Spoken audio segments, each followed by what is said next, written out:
Alright, as I start throwing some of these custom mugs for my friend, I thought it might be interesting just to share a few thoughts from the recent book that we read called The Invisible Life of Addie Larue. So just a little bit of background. This friend that ordered the mugs started a book club, years ago. And then I joined a few years after it started.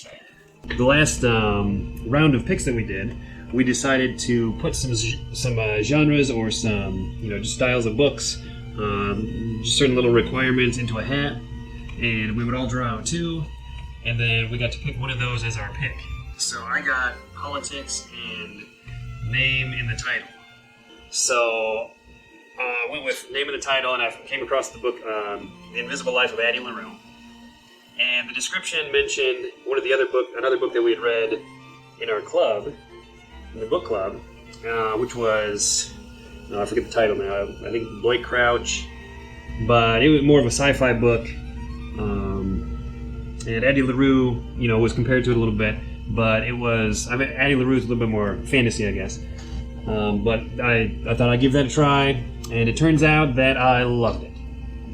So I don't know, it's hard to explain. There's like something about it that didn't quite connect with me, I guess. But I did really like it a lot. Certain things I really connected with. So I thought I'd share a couple of those things. The first thing being the idea of freedom. And maybe not so much in the sense of, being oppressed, but just the freedom to do as you please. So the main character, Addie Larue, born back in the 1700s in France.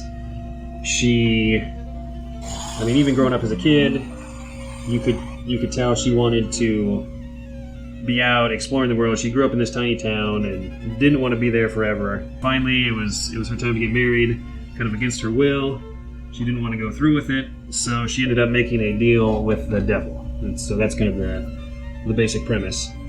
So she would get to live her life, do whatever she wanted, and then she would give her soul to I say devil, but it's more of I guess you'd say pagan god in the story. And so she becomes basically immortal. She can live forever. She can't die against her will. So she's free to go do whatever, explore whatever. She can live as long as she wants. It gets her freedom. So I feel like that part connected to me a little bit because this desire to do something more creative, I guess.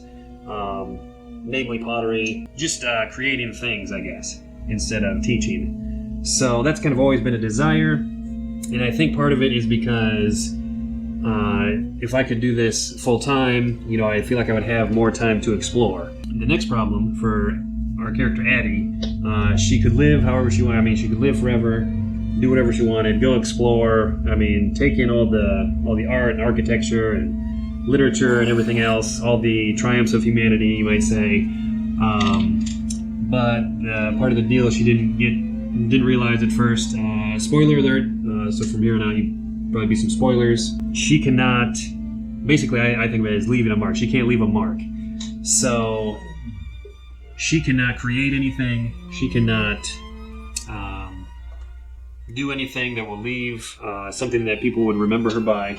She cannot even be remembered by anybody. So if she talks to somebody and then they leave the room and they come back, it would be like they had never met her. They would be meeting her for the first time, which I thought was a pretty interesting part of the plot. But she can't even, she can't write her name. She can't tell people her real name. She can't even spell, wine on a couch and leave a stain, because it would be like her leaving a mark. And I don't know, maybe I didn't catch the rules of the whole thing, but I guess maybe it makes sense. You can't, if you're gonna live forever or nearly forever, you can't be leaving your marks all over, and people are gonna notice. That was interesting. Just the whole idea of making a mark, leaving something for other people to remember you by. That makes me think, leaving a mark on history, go grand scale, or just kind of impacting the world. leaving a mark or impacting people around you, even down to leaving a mark in clay. So I think that's fascinating. You know, I mean, part of making handmade things is kind of leaving your mark on it. I mean, not just, you know, your style, but leaving maybe a thumbprint or just a little mark that your hand brushed against it, or, you know, it's not quite perfect sometimes. So just leaving a mark and showing that somebody made it with their hands is an interesting idea. The other really interesting idea is, I guess, the idea of ideas. The quote, I wrote the quote down, and well, it says this a couple of different times in the book in slightly different ways. One of the ways it said, ideas are so much wilder than memories. They are something about easier to take root. So I thought that was a pretty interesting thought, because it turns out Addie, she can't make a memory for somebody. I mean, she can't let anybody remember her or anything she does, but she can plant ideas. So she can,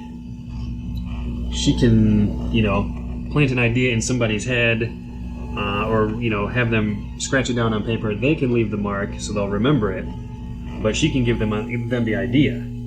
So that turns out to be kind of an interesting little storyline, because I'm fascinated with ideas. I think I've discovered, I mean, even through the book club, I like to find books or read books that have just interesting ideas. I mean, character development's fine, you know, a good plot's always good, but just interesting ideas is, I think, my main priority when I'm reading something.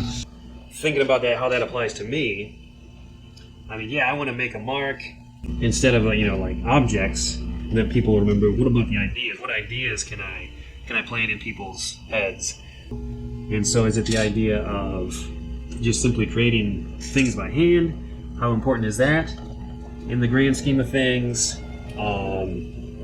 Just being a creator, because they're the ones that are coming up with new ideas or combining ideas in different ways that haven't been done before. Is it more about just buying handmade things because it's more natural? You know, you connect with like a real person. You can see somebody made this by hand. It wasn't just some machine making thousands of them a day. You maybe connect with the earth a little bit more, being, you know, digging clay out of the ground and turning it into a mug. So yeah, just a lot of ideas. I think one of the big ideas that I've been thinking through as I've set up the business, and I mean even before that,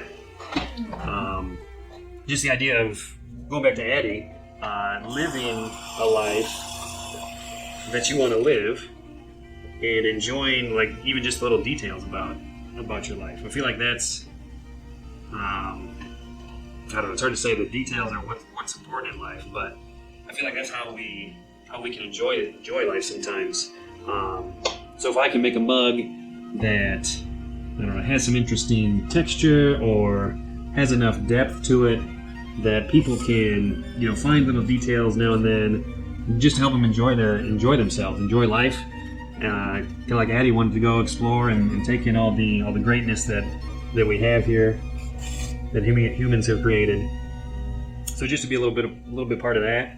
I mean, that's an interesting idea. So yeah, the book had a lot of interesting ideas to me. So I loved almost all parts of it. I mean, from the cover to the symbolism to, I mean, this whole storyline and just the ideas that were put out through the story. Pretty cool book. Lots to think about, which is high on my list for a book.